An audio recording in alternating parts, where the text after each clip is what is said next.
July 5th was a momentous occasion, as it was, believe it or not, the first Despicable Me film I had ever seen in the theaters.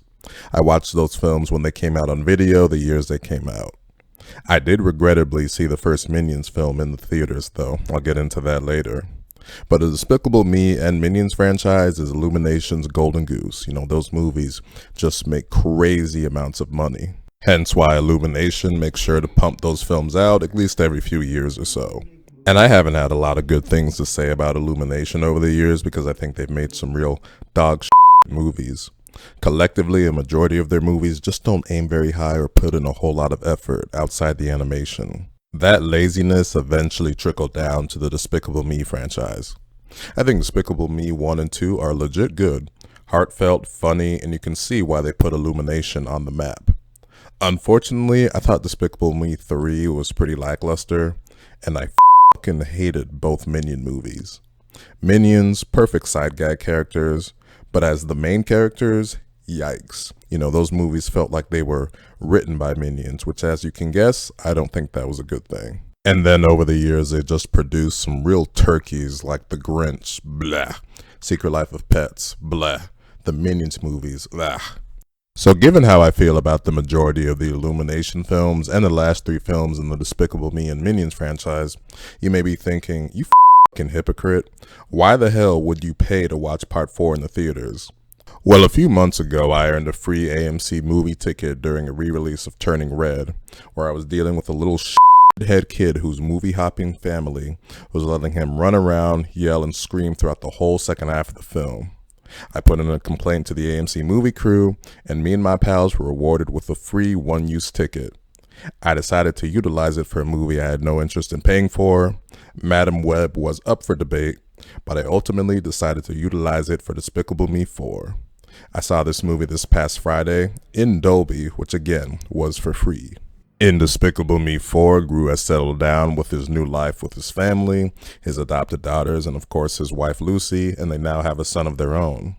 But when a recently defeated villain swears revenge on Gru, Lucy, and the whole family relocate to an AVL protection home and try to avoid getting into any more trouble. Now, based on the trailers and the film itself, the thing that initially really bothered me here was what was done with those adopted daughters. Talk about lazy. 4 films into the franchise and those girls have not aged at all, in personality and of course looks in any meaningful way. I recently read a quote from one of the producers say that they've taken sort of a Simpsons type approach where these characters, or the kids rather, are frozen in time. Talk about just the epitome of lazy storytelling and not trying to tell any meaningful story or progress the characters in any kind of way. At this point, though, they'd be better off just having those girls grow up and out of the picture because they don't have shit to do in this movie. Their stories are laughably fillerish, and the only reason they're there is to have the littlest one, Agnes, have those cute moments for the trailers and the movie itself. This has gone to what I've said about a lot of Illumination movies, which is just there's a lot of fillerish and just goofing around that means nothing. Whatever initial story setup there is eventually divulges into time-wasting side stories to fill time and just to be stupid. There are side stories here that involve Lucy becoming a hairstylist or Agnes not wanting to lie or missing her pet goat who she thinks is a unicorn, and you realize very early on that, y'all just didn't have for these characters to do. You're just trying to fill time here. A story with a real brain would try to find a meaningful story and how maybe the girls feel a natural uneasiness or a sense of change because they're no longer the center of Gru's life, or Agnes specifically feeling uneasy about not being the youngest anymore. But that writing would probably be way too deep for an Illumination movie. I do still mostly like following Gru, though. He's a quirky character that's still kind of entertaining to follow, even though his story isn't anything special either. He's got to win over the affections for his infant son, baby Gru Jr., who has some villainous type qualities to him. While this going on, he's getting blackmailed by his neighbor's teenage daughter named Poppy into pulling off some heist at a villain school that'll help make a name for herself. Yeah, nothing very deep or special. In fact, that Poppy storyline ends up being completely useless, why that character was even there. But it does actually stand out as the best story in the film, which obviously ain't saying much. Steve Carell, though, is still good as Gru. Whether or not he's faking at this point, it seems like he's still having a lot of fun with the role here. Same with all your major voice actors like Kristen Wiig or Will Ferrell, a newcomer here. They're giving performances that'll be fun for the kids, which is what's important for a film like this, I guess. The whole heist segment that involves Gru and Poppy is actually one of the better parts of the film. Although while watching it halfway through, I realized, well, this series has done so many heist scenes already that this is nothing all that new. I mean, there was a major heist in part 3 that Gru and his brother went on. The other part I surprisingly didn't mind was the stuff with the Mega Minions. The Minions, who end up being AVL agents in this, 5 of them go under an experiment that turns them into superheroes. And this had been a big part of the film's marketing campaign, and I know when I saw the trailers the first time, I was like, wow, this is really the best they can do for these Minions, just blatantly ripping off Fantastic Four and X-Men and seeing what sight gags they can do from there. While in the context of the movie, it's completely random, the whole concept of the Minion movies, their showcase scenes are actually kind of funny, especially when the team goes off to fight crime in the city for the first time, and there was some legit funny stuff and easily the best gags in the film. It was stupid fun, but I mostly don't mind that too much with the Minions. Like I said, I thought both Minion movies were dog shit.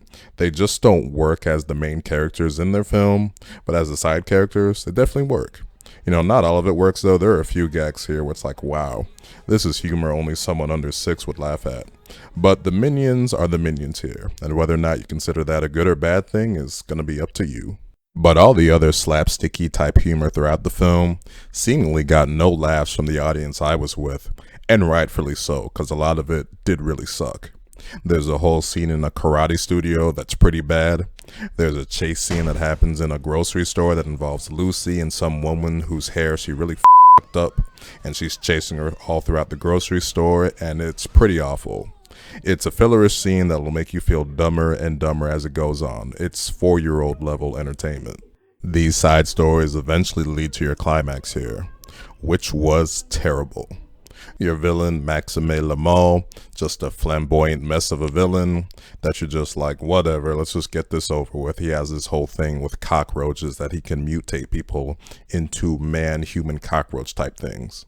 But whatever, he eventually re-enters the picture, and just talk about a rush nothing of a climax. This is what happens when your story has zero momentum and spends an abundance of time just goofing around. The most memorable thing about the climax here is the moments where it just blatantly rips off the first Incredibles. You just can't help but think about Jack's iconic scene at the end of the first Incredibles with Syndrome when you see the stuff that happens with Gru Jr. at the end here. So as you can tell, I somewhat unexpectedly didn't really care much for this film. I went in with an open mind and not really reading any major reviews to see how it was doing on like Rotten Tomatoes or anything. And I'm not going to say it was devoid of any entertainment, but most of it was just typical lazy Illumination filmmaking, which to me isn't a good thing. So 5 out of 10 Mega Minions for Despicable Me 4. What's really bad here is that we just saw an animated sequel to Inside Out 2 that really puts in the time and effort to create a meaningful story that makes you say, wow, that really meant something. Despicable Me 4 is not that. But as a franchise, that's basically just a license to print money at this point. What's the point of putting in any effort, I guess? You could take a turd, paint it yellow, put some big eyeballs on it, and it would make $1 billion, I guess. While I did hate the climax here, I did actually like the actual ending here. It started off really stupid, but it ended up being a celebration of the entire franchise, which actually would have worked if this was to be the actual ending for the series, but that ain't happening. If you want to see where this film lands in my hierarchy of the entire Despicable Me and Minions franchise, look out for my upcoming ranking video of all Illumination films. So that'll do it for this review of Despicable Me 4. If you made it to the end of this video, thank you for watching.